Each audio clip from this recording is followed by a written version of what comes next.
Martine Tessière, bonjour. Bonjour. Vous êtes directeur général adjoint du groupe Aprionis. On va parler donc cette journée de Novétique de la stratégie que vous avez notamment dans le domaine de l'ISR. Alors le groupe, historiquement, s'est développé par le biais de l'épargne salariale. Pourquoi ce développement justement? Alors, c'est développé en ISR à partir de l'épargne salariale, je dirais de manière assez naturelle, puisque la société de gestion Interexpansion existe depuis l'origine de l'épargne salariale, avec pour particularité de compter parmi son conseil de surveillance les organisations syndicales et les représentants des entreprises adhérentes, et ceci en vue de pouvoir orienter l'épargne des salariés. Donc je dirais que dès 1969, il y a eu cette connotation sociale. Ceci étant, pour dire le vrai, ce que l'on appelle aujourd'hui ISR, l'impulsion véritable a été donnée par le CIES, et donc la mise en place pour nous de la gamme Expansor, qui donc en 2002 a été labellisée par le CIES. Quelle est la place aujourd'hui donc de l'épargne salariale, je dirais, dans la stratégie ISR? Alors, dans la stratégie ISR, je dirais, dès lors que l'épargne salariale fait l'objet d'un réel développement commercial, nous orientons toute notre stratégie commerciale sur l'ISR, en particulier dans le cas du PERCO, où cette notion de responsabilité, je dirais, est très présente.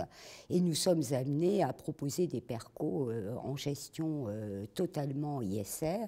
Et pour donner peut-être un exemple, si on regarde ce que nous avons en ISR par rapport à ce que nous gérons, je pense qu'en ISR, nous devons être troisième ou quatrième, enfin quelque chose comme ça, troisième, je pense, alors qu'en termes global d'actifs gérés, nous ne sommes que sixième. Donc, ceci démontre, je dirais, la place et l'effort particulier que nous y donnons en termes de commercialisation. Justement, vous avez choisi de former vos administrateurs sur ce sujet. Avec quels résultats? Alors, quel résultat? C'est peut-être un petit peu tôt pour le dire. Bon, nous avons démarré cette formation. Alors, les administrateurs, je précise qu'il ne s'agissait pas spécifiquement de ceux s'intéressant à l'épargne salariale et à l'Interexpansion, mais globalement les administrateurs du groupe. Ce qui veut donc dire que nous avons pour vocation de développer la gestion ISR, pas seulement en épargne salariale, mais aussi en gestion institutionnelle. Donc nous avons dû démarrer ça au mois de mars, pour donner les ordres de grandeur. Catherine Husson d'ailleurs y participait. Je dirais que notre vocation, l'ISR, ça ne doit pas s'imposer. Ça doit venir naturellement, nous devons donc avoir à convaincre. Alors pour prendre peut-être quelques petites touches un peu plus précises, par exemple, de pouvoir expliquer aux administrateurs contre un fonds dont le portefeuille est, si on fait un screening, à 80% socialement responsable, ça n'est pas tout à fait la même chose tout de même que de le déclarer volontairement en gestion ISR. Alors, c'est quelque chose d'assez actif. On a démarré au mois de mars. Nous avons poursuivi. Ce n'est pas, je dirais, une initiative isolée, puisque, par exemple, vendredi dernier, nous avons fait notre première, ce que nous avons baptisé en clin d'œil, notre première croisière ISR, donc au cours de laquelle nous avons fait une conférence sur la biodiversité, et donc avec la participation, y compris d'entreprises donc impliquées dans le processus. Alors donc après, résultat, nous le verrons. On a quand même, donc ceci nous a permis de lancer un fonds institutionnel diversifié qui fait quand même 160 millions d'euros. Donc vous voyez, on a des choses qui progressent. Voilà. Alors justement, quelle communication sur cette politique ISR et est-ce qu'elle concerne aussi vos bénéficiaires? Alors, la politique de communication, il y a la politique, je vais dire, traditionnelle. Par rapport aux bénéficiaires, nous avons donc démarré un reporting depuis maintenant 2009, assez développé donc sur l'ensemble de nos initiatives, sur les valeurs, sur les analyses que nous menons donc dans le domaine, que nous continuons à développer. Nous avons également peut-être un focus particulier à faire en termes de communication sur notre politique de vote, parce qu'il faut dire qu'on est assez fiers. Depuis 2006, donc on a une politique de vote très active. Nous votons sur toutes les sociétés françaises.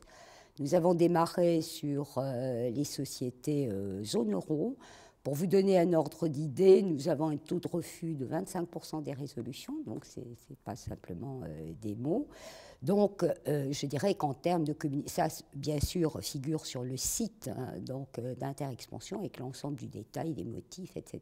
Donc, je dirais une politique de communication tout de même assez active. Justement, vous avez été la première organisation paritaire et mutualiste française à signer les PRI. Pourquoi justement l'avoir fait? Je dirais que c'est la suite logique de notre démarche. Nous avons commencé, on parle de politique sociale, de politique investissement socialement responsable. On pourrait se dire, et nous avions envisagé, ça ne posait bien sûr aucun problème, de signer les PRI au niveau d'Interexpansion seulement, qui est la société de gestion du groupe. Bon, je dirais qu'il y a eu volontairement donc une démarche plus globale, et pour nous c'est un vrai signe donné de l'engagement qui n'est pas seulement sur le papier et pas simplement sur la gestion, mais au niveau du groupe. Et ceci y inclut, je dirais, dans le cadre donc des discussions que nous avons, je dirais, avec les groupes desquels nous voulons nous rapprocher. Nous allons nous rapprocher à travers l'échéance. En conclusion, peut-être un mot de la crise économique et financière. Est-ce que de votre point de vue, elle risque de ralentir cet essaimage des principes ISR? Comment vous voyez les choses? Alors, je dirais presque, alors c'est l'avenir qui nous le dira, mais je dirais presque l'inverse. Pourquoi?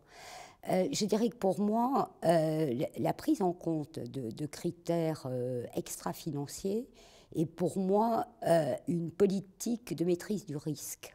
Et je dirais que la crise financière nous a démontré que des sociétés de gestion de groupes comme les nôtres, je dirais, passaient plutôt mieux que d'autres types de sociétés, dans la mesure où donc nous souhaitions, je dirais, maîtriser ce risque et nous cantonner sur des produits et des outils que nous connaissons bien. Donc, pour moi, la prise en compte, et au-delà de la gestion des fonds ISR, de cet ensemble de critères, procède donc de cette approche donc, de contrôle et de maîtrise du risque. Donc, j'y vois plutôt un signe encourageant.